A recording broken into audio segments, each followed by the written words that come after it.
What is up, everyone, and welcome back to another episode of Three Gyms Talk Hockey. I'm your host, Soa Mijas, alongside Michael Cardoza and Matt Milko. Fellas, the Florida Panthers are one win away from repeating as Stanley Cup champions, and yesterday's game it felt like a regular season game at times just because of how defensive it was, and it just didn't have the same energy I felt as games 1, 2, and 4.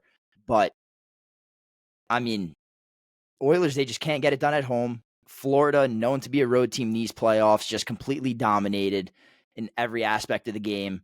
So, initial thoughts, comments, what did we see from the game yesterday? To be honest, I don't know if it was the quick turnaround and obviously, you have one day of rest in between games and you're flying all the way across the country, but the Oilers just looked so flat yet again this game.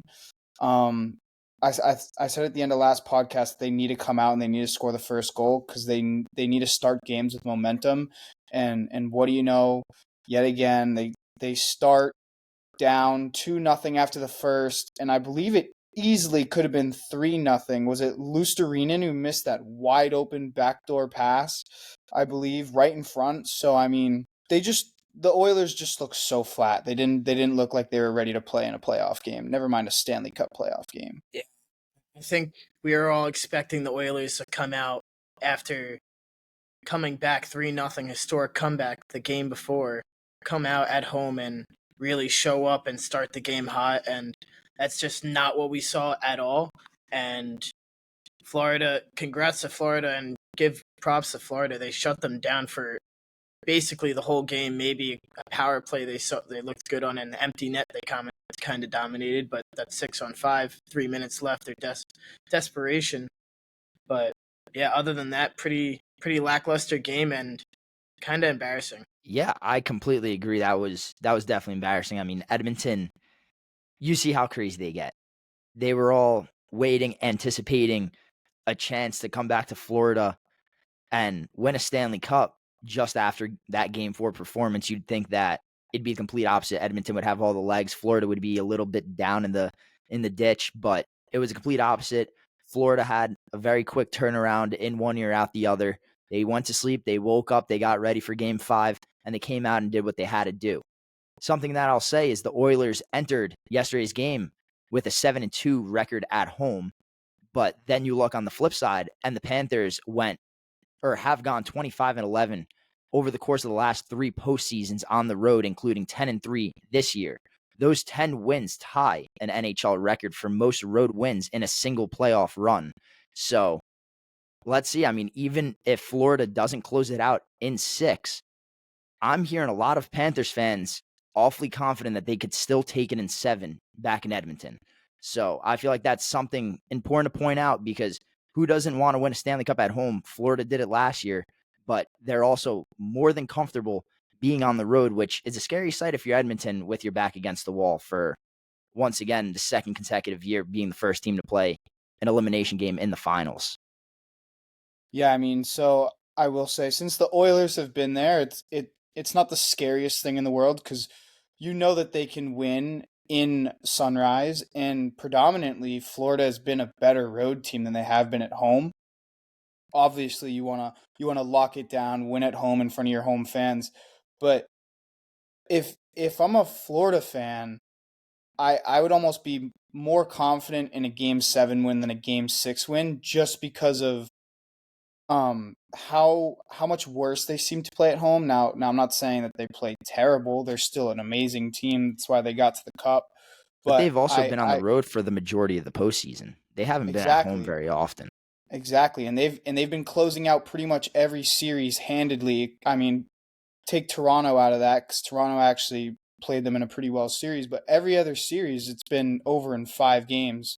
So I would look for an Edmonton push in Game 6, obviously.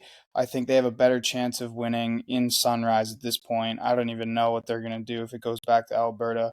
But, yeah, that's just my take. Yeah, I mean, I think anything can still happen in this series. Like, I'm not going to give up on the Oilers, but at the same time, Florida, if I'm a Florida fan, I'm feeling confident either way. They did it last year. They they were up 3-0, losing three straight games. If I was a Florida fan last year, I'd probably be scared shitless, and look what they did. They came out game 7 and proved they could do it. Now they got the 3-2 lead again. They're going back at home. I would be confident for game 6, and I would be confident if it goes to game 7 either way. I completely agree. I mean, yesterday after the game, I was fortunate enough to watch the game with empty netters. Yesterday we went out. I spoke to a couple very big Florida fans, people that follow this team a lot more than I ever have and probably ever will. But all of them were saying, hey, even if we lose this next game, as much as we'd love to see another Stanley Cup win at home, we're more than fine in going to game 7 in Edmonton and still having that same level of confidence in our abilities of winning. Like I said, they've been a road team the last 3 postseasons, and it really hasn't hurt them. So I guess we'll see what happens in game 6. But assuming that Florida does repeat, they will be the 7th team to repeat as champions in the last 41 years, joining Edmonton twice in 84 and 85, as well as 87, 88. The Penguins in 91, 92, Detroit in 97, 98, and then the two teams that we were old enough to watch, the Penguins in 16, 17, and then most recently the Lightning in 2020, 2021. So that just shows you how rare of a feat it is to repeat as champions, and then to do it in a salary cap era where you have kind of like an even playing field, to be able to build a team as dominant as Florida has, and then on the flip side to shut down players like McDavid, Draisaitl, and not give them an opportunity at winning a Stanley Cup. What they've done over the course of the last 3 years, and more specifically the last 2 against the Oilers, has been very impressive. So if I'm a Panthers fan, there's no reason to not be confident in this team. But one specific player I want to point out on the Panthers, Milko, Brad Marchand, the former Bruin. I have a question directed at you. Go back to trade deadline. Are you still are you signing Brad Marchand? Are you giving him the money that he wants at this point, or are you still taking that chance and letting him walk for virtually nothing? So you're asking this when you're at the deadline? Yeah, I'm saying, like, if you could go back in time, Okay. what would you do? I mean, no one really expected him to play like the way he's playing, and he was coming off a double hip surgery. We were sellers at the deadline. We needed to get younger. I personally didn't agree with the decision just because Marchand is like the last one from that 2011 Cup team, and he's a hometown hero. Like, everyone loves Marchand. He's the king of being a rat. But I think if I were to look back at the deadline, yeah, I do agree with the move. I don't love it, but I agree with it. Just, get the I think we should have gotten more. I wish we got more from the deadline, but I think it was a good move overall, helps to free up some cap. Sucks to see him go, but keeping him on our team wouldn't have done anything. It's not like we would have made the playoffs with him on our team anyway. That's kind of just my take on it. I don't really know. I would have probably liked to keep him, but I think we needed the picks. Yeah, I mean, Or the pick. see, I'm not a Bruins fan. I don't know. I see what Marchand's doing, and the fact that it's with a divisional rival, pretty much a team that killed your best or the best regular season of all time. Like, that would sting, I feel like, if I was a Bruins fan. But looking at the big picture, Brad Marchand has been a bad man, not only in the playoffs, but more specifically the finals. In the finals alone, he has 6 goals in 5 games. He's scoring at a pace that we haven't seen in pretty much almost ever. The only other player in NHL history to score 5 goals in 2 separate Stanley Cup Finals after the expansion era is Mario Lemieux, who did it in 91 and 92. So that feat is pretty much like unseen since the expansion era. And then on top of it, he's scoring goals like he's in his prime. Those 2 goals that he scored yesterday, both of them were gorgeous. That first one, right off the faceoff at center ice, just catches the winger sleeping, does Marchand things, cuts through the middle, and just nips Pickard. On the second goal, I mean, go back and look at the video yourself. I mean, he dances Wallman and finishes it. How does it go in? Who knows? But when you're good, you're lucky, and when you're lucky, you're good. So Brad Marchand had an unbelievable game. What did you guys see from him? I mean, is this kind of putting him in the conversation for a Conn Smythe, giving Bennett a run for his money? No, the Conn Smythe is a little. If we're talking about only Finals MVP, like if it was a separate trophy for Finals MVP and only the Finals performance, I think Marchand would be the far and away favorite. But now that it's like all playoff, I think you have to. I think Bennett is still the odds-on favorite. I think we looked at it before, but Bennett would still definitely be my pick if Florida wins. But going back on Marchand, I mean, I think we all expected Marchand to come back and play really well with Florida, but I don't think any of us expected him to be going this nuts in the finals. And I love the way he plays. Marchand, like, I hate him as a Ranger fan on the Bruins, but I love the way Marchand plays. I love the grinders, the small guys, and he uses his body so well, uses his stick so well. And I hate seeing Florida win, but I like this. I love seeing the success from these older players and kind of the last run for our generation of players. Yeah, 100%. I mean, Brad Marchand also, I feel like he kind of took in that loss to Florida in 23 as maybe his last chance to win a cup. So now looking at where he is 2 years later, against that same team, it's pretty impressive. And like you said, Dozer, it's nice seeing those childhood players kind of succeed and do what they do. Okay. So obviously I want to touch up on Marchand a little bit more here. I will say Sam Bennett definitely still has the upper hand for the Conn Smythe, but if Marchand keeps playing at this rate, I could easily see him winning this. He already has 10 postseason goals. He's not that far 6 of behind them in Sam the Bennett. finals. I think Bennett has 15. 15. Yeah, it's pretty far behind in the playoffs. I think if Marchand closes in games left. If Marchand closes in and maybe scores like 3 more goals, which we can't say won't happen because he's been going crazy, I think he could put himself easily in the conversation for the Conn Smythe. Now, on his first goal where he just like goes through the whole team, the Oilers, whoever was on him on the wing, didn't tie him up at all. Marchand literally went through that whole play and didn't get touched once. There was no stick on stick, no body put on him. It's a Stanley Cup Finals, boys. Like, lay a hit. Get a stick on him. I don't know how you can just let him walk through basically 4 guys untouched, and then, I mean, you can't really do much about that finish. That was like a perfectly placed puck. But, like, very disappointing from the Oilers side how you can just basically watch him go through your whole team and then score. And then, of course, now Florida's first up on the board. And Florida did a great job in playing a defensive game for the rest of the game after taking that lead in the first. So, like, again, you can't let Florida get the first goal.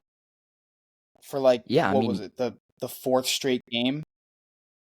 Yeah, they've scored first in 4 or 5 games, and this one was obviously nothing like Game 4. I feel like once they went up 2 goals, everyone knew that the game not was over, but it wasn't going to be the same game as it was in Florida when Edmonton came back. But I completely agree with what you said. But Colson, he that was on him. But then not defending him, but when you're a winger at center ice, what are the chances that you see some play like that developing in the neutral zone? But like we said, Brad Marchand's a rat. He has a very high hockey IQ. He's been in the league for a very long time. So he gets that extra step, and you could even tell he caught a veteran defenseman in Matthias Ekholm by surprise with him just shooting right down the middle.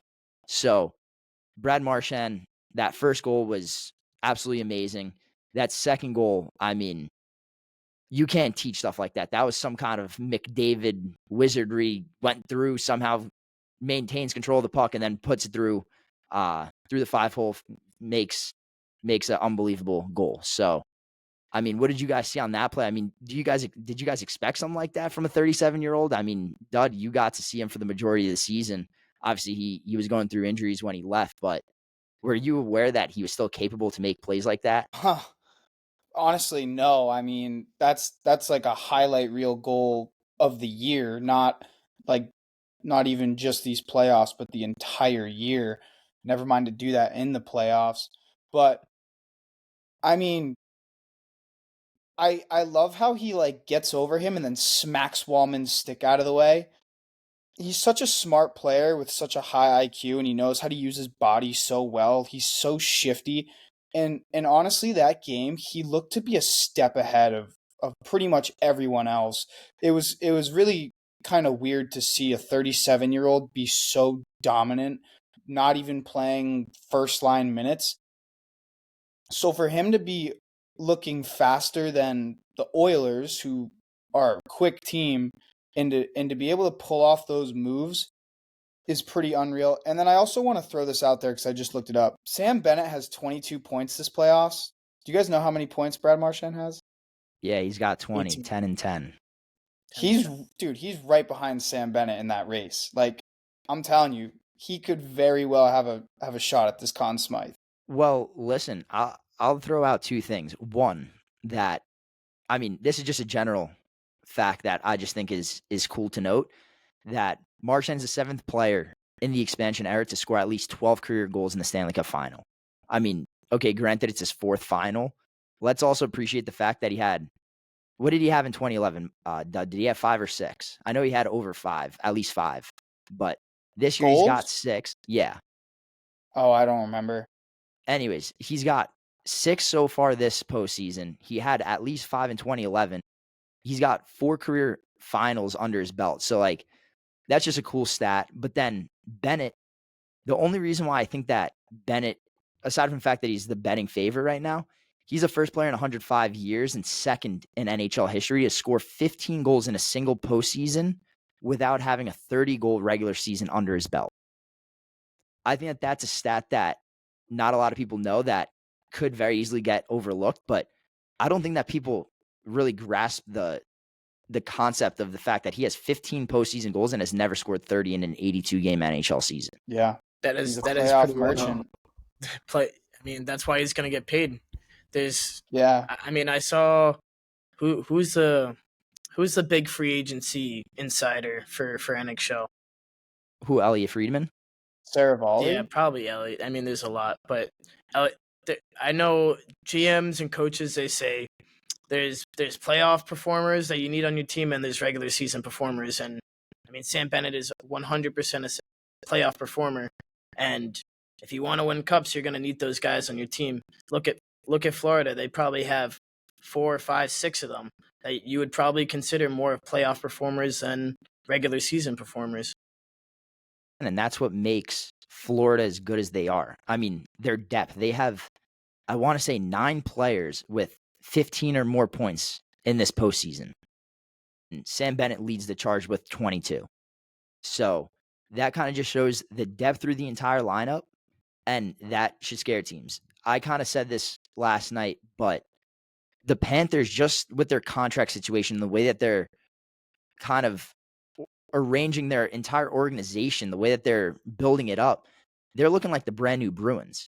The way that they're signing guys on cheap deals, they're winning. It's if you want to come to Florida, you want to win, even if you take a little pay cut, they could build that kind of brand and keep a winning mentality down in Florida. I mean, look at Tampa's a different situation, but there's a reason why Tampa's been good for the last decade. They made the Cup Final in 2015 against the Blackhawks, which kind of started off everything that they built. But I just think that's I mean, Florida's Look at the ages on all the guys on Florida too. They're all relatively young, except Bobrovsky, who's still playing at the top of his game. But I think if you look at the ages of all these guys, it's like I don't think it goes past age 32 as their oldest guy. Like they're all kind of entering their prime or in their prime, so they're going to be a really good team for a long time.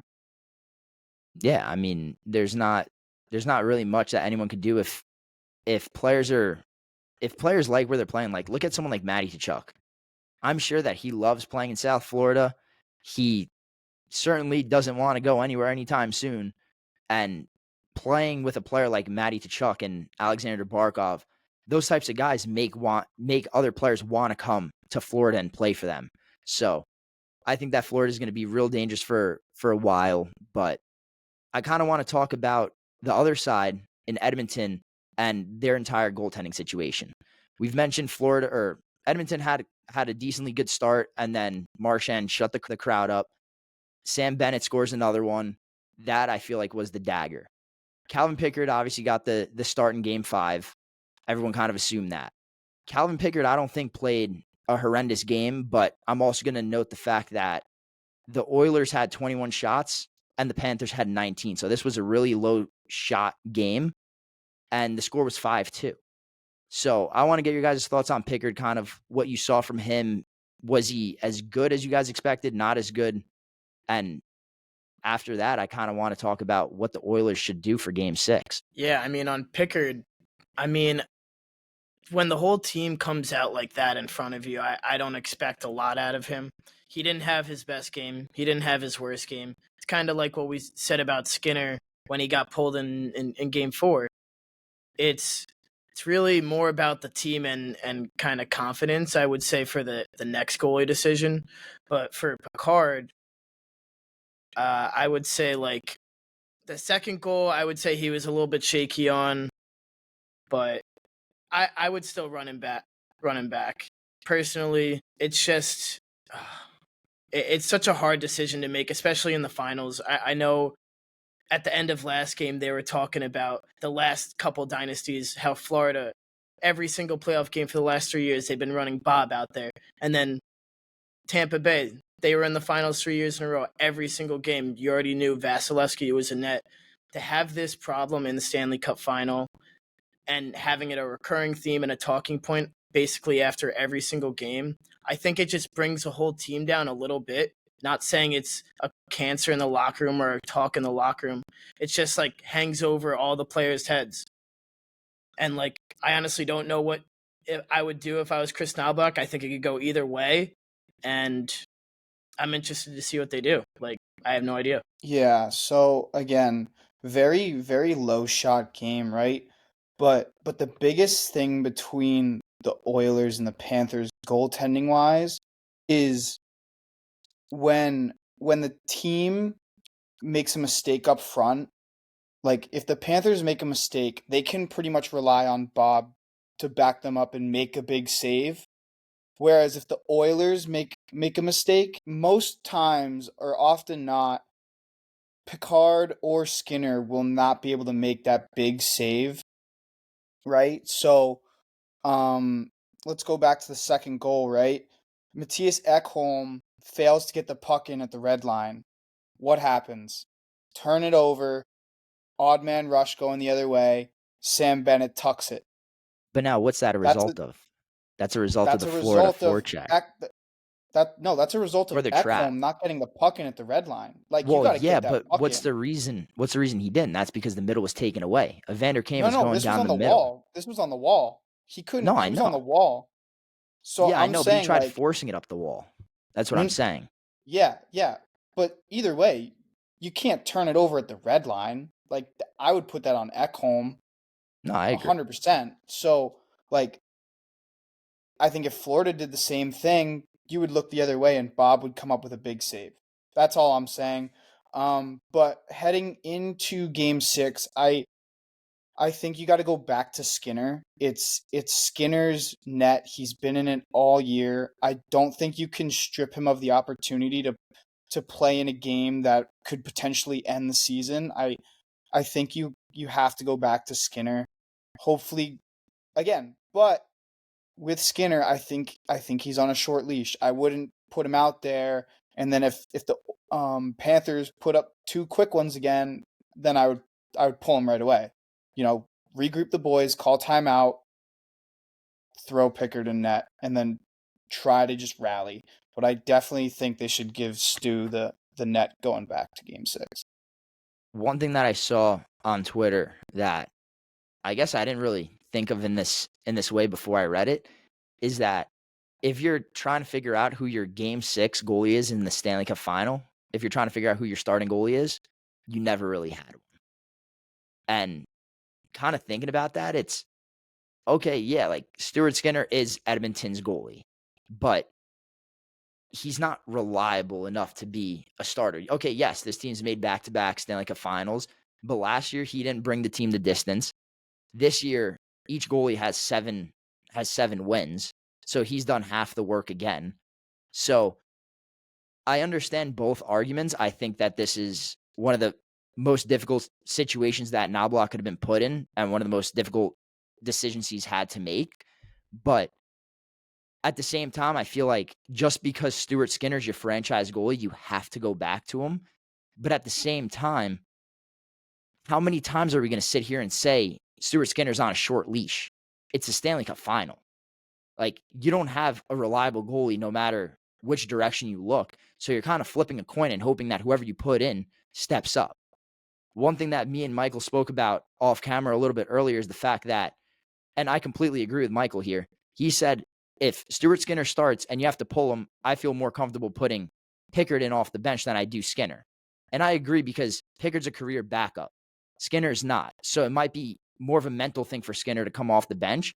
But going back to my original point, how many times are we going to say that an Edmonton goalie has a short leash in the Stanley Cup Final?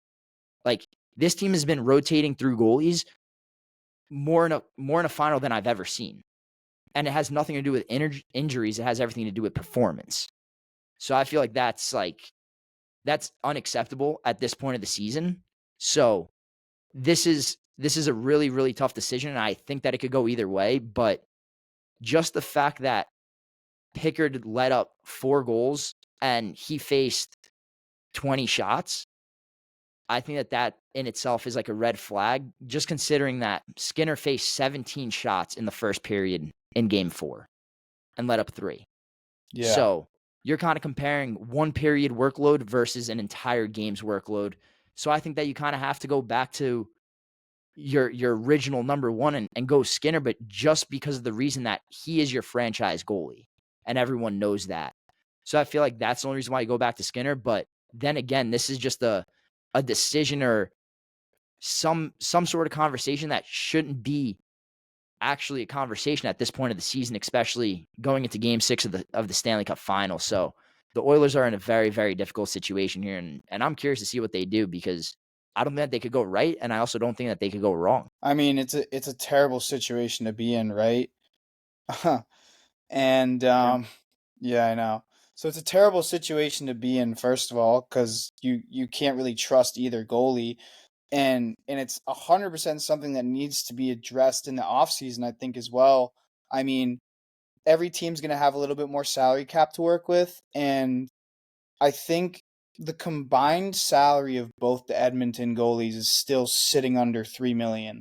So they Well, have is that including what? Jack Campbell? Is that including No, Jack no, no, Campbell? that's They're not paying down including in the Jack Campbell. AHL. No, that's just Picard and Stu. So like, it's definitely something that needs to be addressed, and I can't put the goalies at the most fault for what's been happening this series because I think a lot of the time, Edmonton's just having bad turnovers and mental breakdowns that are leading to these goals. Like 100%, some of them should be saves, but I'm not going to sit here and say that the problem is that they're not performing at their highest level. I think it's more the fact that the whole team is just not showing their best effort. I still don't think that we've seen Edmonton's best game yet.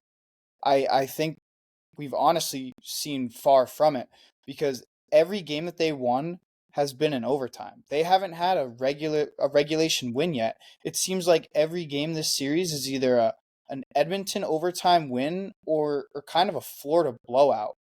I mean, minus the fact of the one game, game 2 that Florida won in OT, they but won in overtime too. like it just seems like I don't know, maybe it's fatigue, injury, mentally not ready. I don't know what it is, but I think the only way Edmonton's going to come out on this series is if they put together their two best games of their highest potential.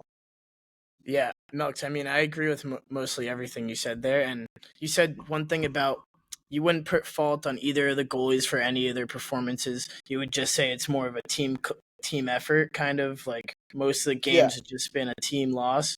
And I kind of think about that with Knobloch's decision for Game 6 for goalies. I think either way he does go, like someone said before, it's kind of a guessing game of 50-50. I wouldn't blame him for starting Skinner. I wouldn't blame him for starting Picard. I think the only way they're going to win is if they show that they could play their best and they play their fucking best. That's really it. That's what comes down to it. They've been disappointing for 2 out of the 5 games. They can't put up another dud. They're down to their last wire and their backs are on the wall.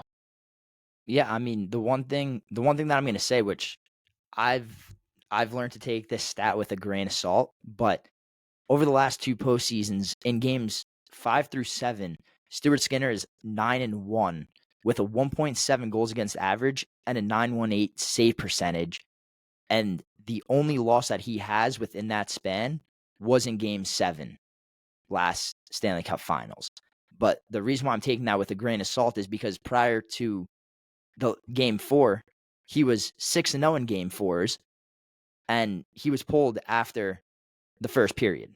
So, but the other thing that I'm going to say is that Stuart Skinner historically does come back relatively strong after getting pulled, but we didn't see that in Game 4. So, what do you like? It's a guessing game, like we said. So right now, the goalie situation within Edmonton is a killer, and then you look at Florida on the other side, and they're going to bed every night, confident in their guy, and quite honestly, only worrying about what they have to do to keep the puck out of their net and put the puck in the other team's net. Meanwhile, on Edmonton's side, they're kind of worried about, all right, who's gonna be your backstop? Who's gonna be your last line of defense? Like, if you don't have someone that you trust and you're playing a Game 6 of the Stanley Cup Final, like it's a situation that I don't even understand how you get yourself into. But Florida's entire game has just been crushing Edmonton. They're so unbelievably aggressive on their forecheck. Their penalty kill doesn't allow Edmonton's power play to get anything going, which is why we haven't seen much from that power play as a whole. So, thoughts, comments just on Florida's overall game and how they've trapped Edmonton and not let them do Edmonton things with Connor McDavid and Leon Draisaitl. I mean, Florida's been playing phenomenal at all 3 levels. At least in every game. Their lowest scoring game, they've had 3 goals. Edmonton's lowest scoring game, they've had 1 goal. So, offense hasn't been a problem for Florida. Defensively, you can always use work, but if you look at last game, they were running a perfect neutral zone trap, sending in 1 forechecker, keeping 2 guys back, and then obviously the 2D. And Edmonton couldn't do anything. They couldn't break it out. They couldn't find any momentum to get into the offensive zone because Florida was just breaking it right out the other way, dumping it in, wasting clock. Florida was the faster team and the better team, and they've been that the majority of this series. I mean, if you really and then if you look at the power plays too, like Florida's power play has been heating up, and then you look last game at Edmonton's power play, you were seeing sloppy passes, forced passes across the middle. Just shoot the puck. You guys had 19 shots on net. You're not going to win the game with 19 shots on net with Bob and net. It's not going to 21, happen. but we all get the point. If you're Edmonton, you got to start getting pucks to the net, and I'll continue to compliment Florida's defense because they've been getting lots of sticks on pucks, bodies on bodies, marking guys up, and just having relentless effort when attacking the puck. You know, it seems like they're coming away with a lot of puck battles in the corners, and honestly, that's probably going to be the biggest factor next game is like those corner battles. Who can come out with the puck? Is it going to be the defense or is it going to be the offense?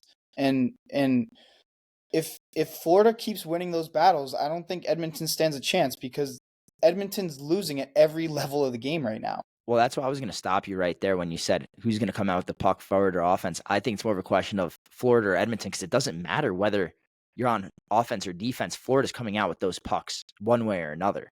They're like they've scored a few goals just off their forecheck. Maybe not like just over the course of the entire series. And it's little adjustments that also have to do with how Florida's dumping in the puck. Like Florida dumps the puck in so strategically, and it allows them to get to it first. For example, when you have someone like Calvin Pickett or Net, I mean, aside from the fact that they try to get Stuart Skinner to play the puck a lot, when you have someone like Calvin Pickett or Net, you're going to try to get him to play the puck even more than you do Skinner because he can't handle the pressure of grabbing a puck from behind the net or making the right play. Look at how that Reinhart goal with 20 seconds left kind of came about. That all started because Pickett's advanced rim was whiffed on. And because of that whiff, the defenseman wasn't ready to get there in time, which led to the turnover, which led to the Reinhart goal. So something like that is no harm, no foul. But ultimately, that fourth goal did stem from Pickett's puck handling skills.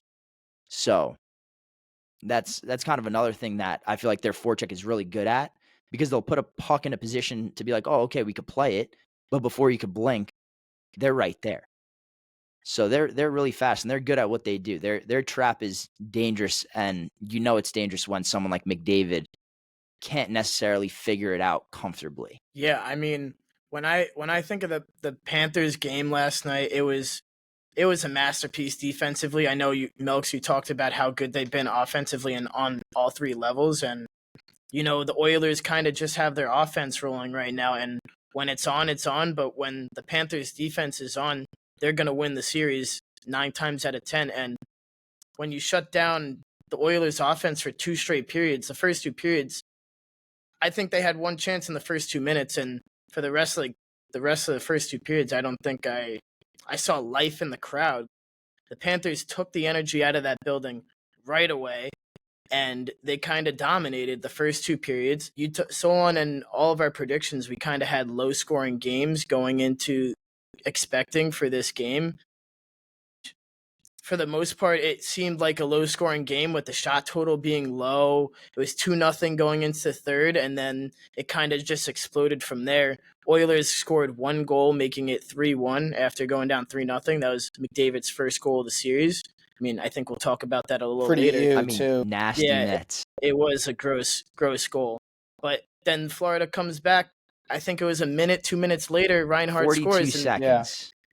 Takes the whole life out of the crowd again. I mean, the Oilers, once they scored that goal, the Oilers could do anything. You think, well, maybe they do have a chance. And then 42 seconds later, like you said, it's over.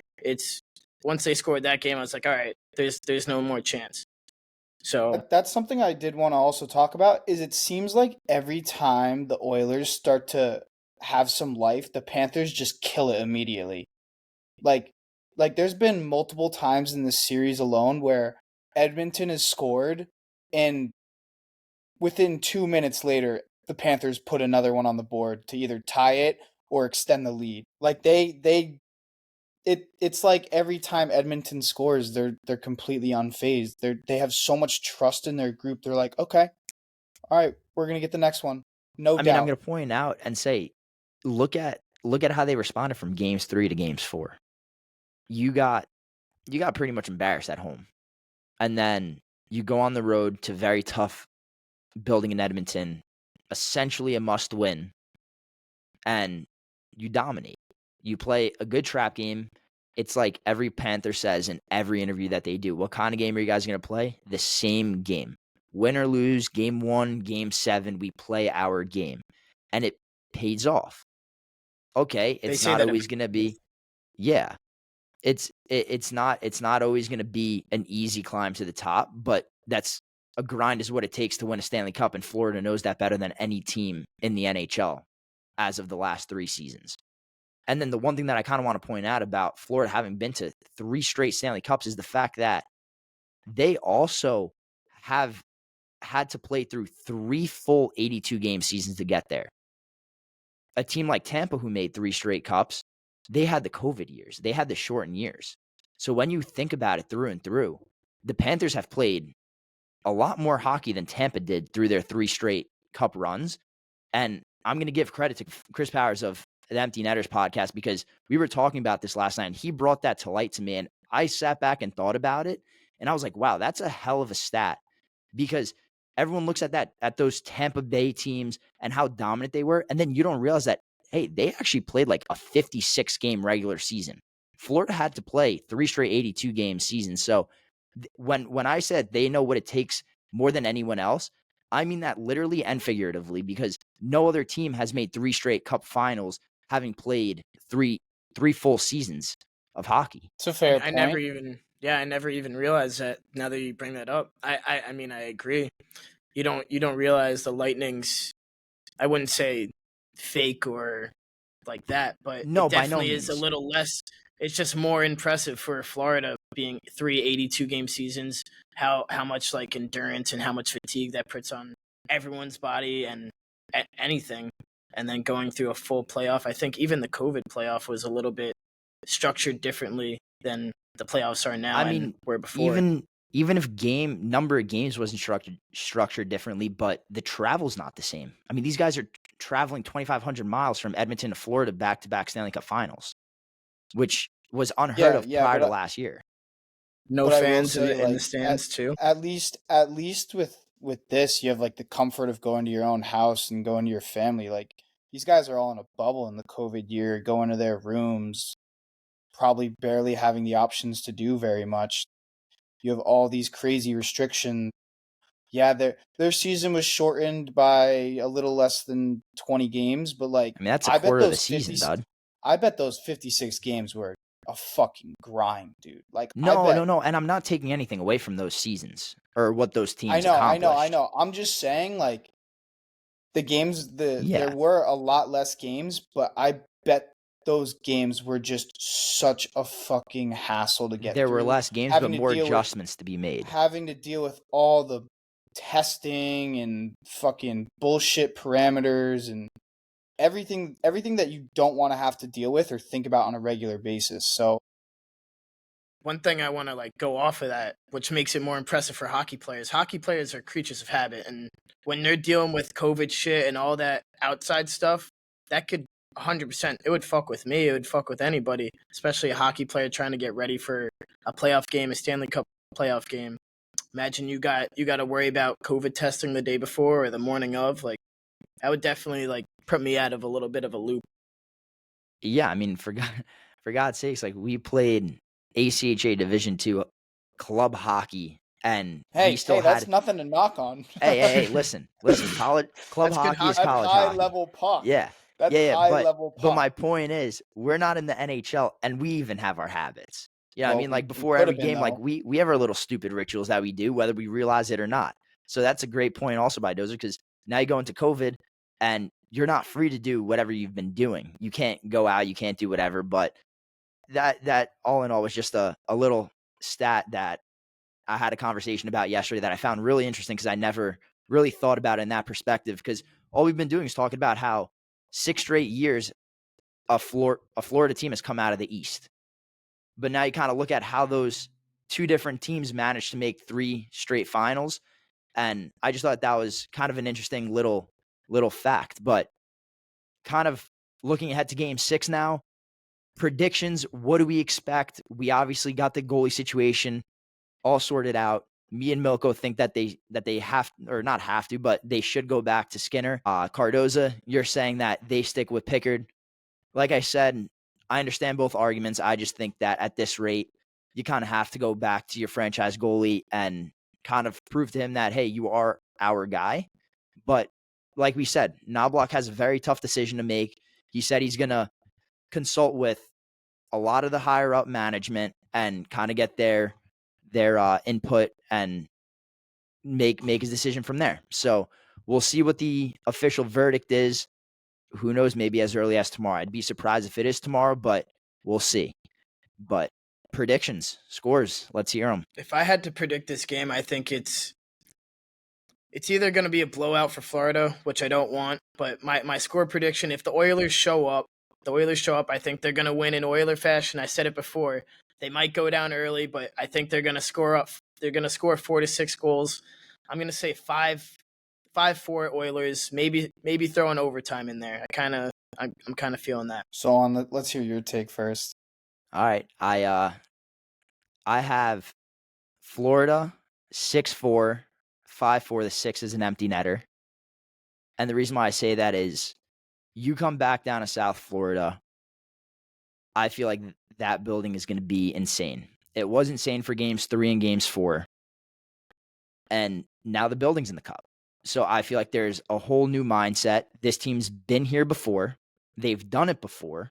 Not saying that Edmonton hasn't, because Edmonton was in a similar situation, but it's different staving off elimination in game 6 when you're at home like they did last year, and it's different being on the road. Now, you could look at it 2 different ways. Edmonton could obviously look at it as, hey, we have a game 7 to fight for at home, but playing on the road in Florida is not going to be easy. We saw what happened in game 3. We saw how game 4 started. So I have a high-scoring game, and I have Florida 6-4. All right. I got to lock in for this. Hold on. He's sitting up. So He's getting the controller ready. Yeah. I'm getting the controller. I thought both of you were going to take the Oilers, so I was going to ride the Panthers. But honestly, fuck the Panthers. I'm tired of this fucking team. I'm taking the Oilers. You wanted me to do the dirty Oilers. work. 5-1. McDavid scoring 2 goals. 5-1. Leon scoring a goal. And who's scoring the other 2, dude? You gave us 3 goals.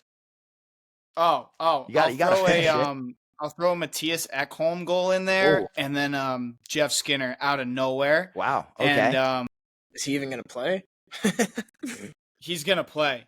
Honestly, I don't know why Kapanen wasn't playing last game, because I was going to say, we never spoke too. about the lineup changes. I think that played a huge factor also. Anyway, fuck the Panthers. The Cup's going back to Canada. Game 7. Let's go. And if it goes game 7, we get to make another one of these. So, dude, even if it doesn't, we're in for game 7. yeah. Shit. I mean, game 7 would be cinema. I mean, this series deserves a game 7 just for content's sake.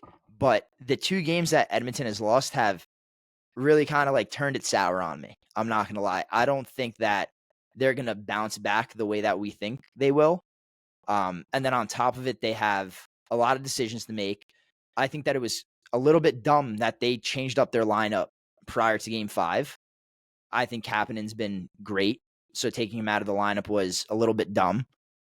One thing that I kind of heard on 32 Thoughts that I've been thinking about a little bit is the fact that Troy Stecher stayed in the lineup, which kind of has given people the sense that Klingberg might be injured to a certain extent, because you don't play Stecher for more than 5 minutes in game 3. He plays, I want to say, about 12 minutes, in game 5.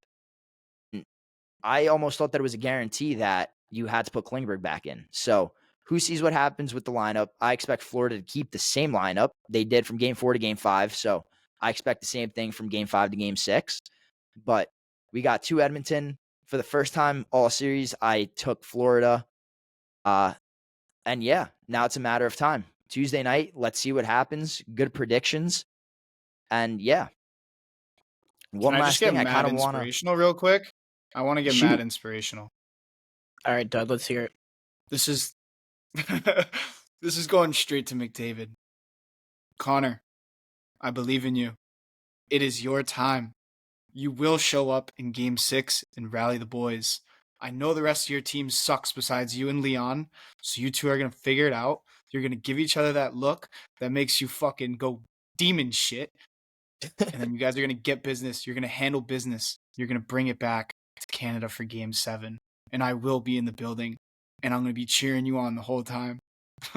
So let's fucking go. What? You will not be in the building, my brother. After he sees this, he's going to get me tickets. What you talking about, my boy? I don't think he's going to appreciate you saying the rest of his team suck. I was going to say, I think... Come on, we all know what's going through his head, dude. Yeah, probably. Well, that's your inspirational speech to McDavid and Draisaitl. What do you got for who's in net? I think that's who needs an inspirational... Good luck. That's my inspirational speech, dude. They need it. They can't see anything right now, One and last little defense isn't helping them topic. much either.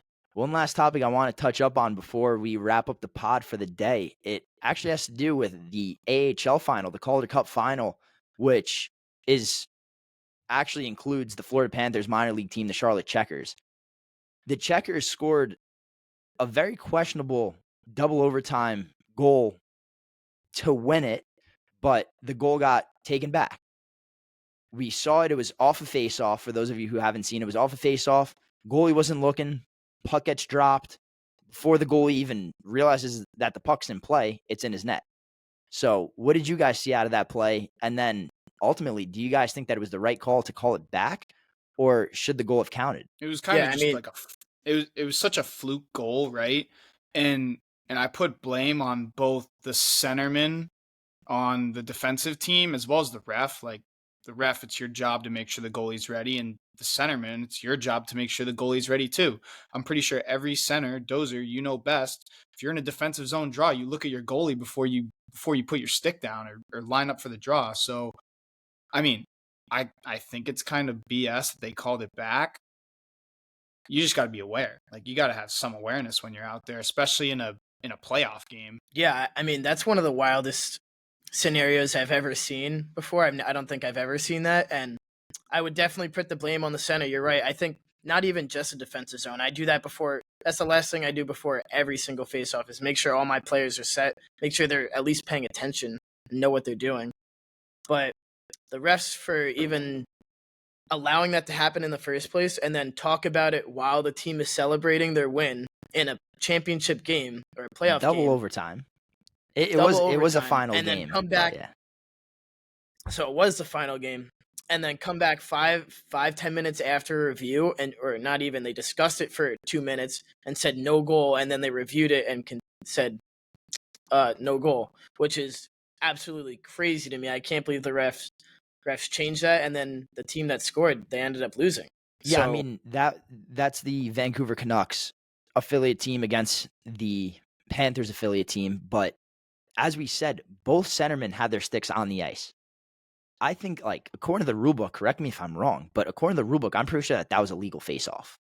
And from the second that that's a legal face-off, okay, yeah, sure, the linesman, the ref, whoever's dropping the puck should make sure that the goalie and the rest of the players are ready. But as a centerman, you don't get ready for the draw unless your players are ready. Like the one argument that I used against someone yesterday is the fact where if your defenseman's not ready behind you, if his stick is up, if he's looking the opposite way, what are they going to do? They're going to call back the goal because your defenseman wasn't ready off the draw. A goalie's one of the six, I guess, technically players on the ice, and it's up to the centerman. And if a winger or a defenseman sees that the goalie's not ready, say something. You're there for one another. I mean, they lucked out. It worked in their favor, but all in all, I think that should have been a good goal because that's ultimately the centerman's fault more than anyone, in my opinion. But then again, I understand the argument for the linesman, but regardless, I don't think we're going to see something like that again. That was just such a odd play, something that caught the eye of every hockey fan that I just thought we had to address, kind of voice our opinions on that. It's just something that doesn't happen every day. So cool little situation there, something that I guess could be used as future reference for examples of what not to do. But we have a big practice day down here in Florida. So we'll see what both teams are looking like. I know Florida has an optional skate tomorrow, so it's not a mandatory full skate. They will be having a morning skate on Tuesday morning. Edmonton on the other side, I haven't heard if their practice is a full practice or an optional practice, but I guess we'll see tomorrow, and we'll see how these teams are getting prepared for Tuesday, which could be the last game of the NHL season. So real exciting stuff going around. Any last comments, fellas? I mean, this series doesn't seem like it could get much more entertaining than it has been, but it feels like every time we feel like it's dimming out, it picks back up. So 2 more overtimes and 2 more McDavid masterpieces. That's what I want to see. I think the Oilers definitely need to go back to what their lineup is in Game 4, putting Klingberg back in the lineup as well as Kapanen. I don't know why they took him out because he actually played a really good game before that. And between Arvidsson and you're talking about Jeff Skinner? No, it's a different guy. I can't think of his name off the top of my head. Kapanen got taken out. Arvidsson got put in. And you're not talking about Skinner? Are you talking about It Troy might be Stetcher, the Skinner. defenseman? Maybe I'm bugging. Frederick? Hold on. Nah. No, I was going to say, he's familiar with Frederick. Frederick's a hometown it's kid. like Yeah, maybe it is. Well, who did It's they definitely take out Arvidsson originally for? Skinner. Oh, then it is Skinner. Yeah, they're like the same build, dude. I don't know why you would play both of them. Because they're two different human beings, dude. Two different players. This isn't EASHL. It's not. You can't have two of the same builds. Choose your character. I know, but I just think Kapanen had played a really well game before they decided to bench him the next game. So I expect Arvidsson to be back out of the lineup. I expect Klingberg to be back in the lineup unless an injury or something else is the reason why he's not in the lineup. But now we have a full day to wait for a game 6, and I'm really excited to see what happens. I feel like every time we think that the Oilers are down and out, they find a way back in it. But I also have a feeling that Florida's not going to do what they did last year, and they're going to close it out the first opportunity they get. Fourth game's the hardest game, or the fourth win's the hardest win, I should say. So time will tell. Until next time of the Three Gyms Talk Hockey podcast, I'm your host, Solon Mijas, alongside Michael Cardoza and Matt Milko. Thank you for watching. Peace.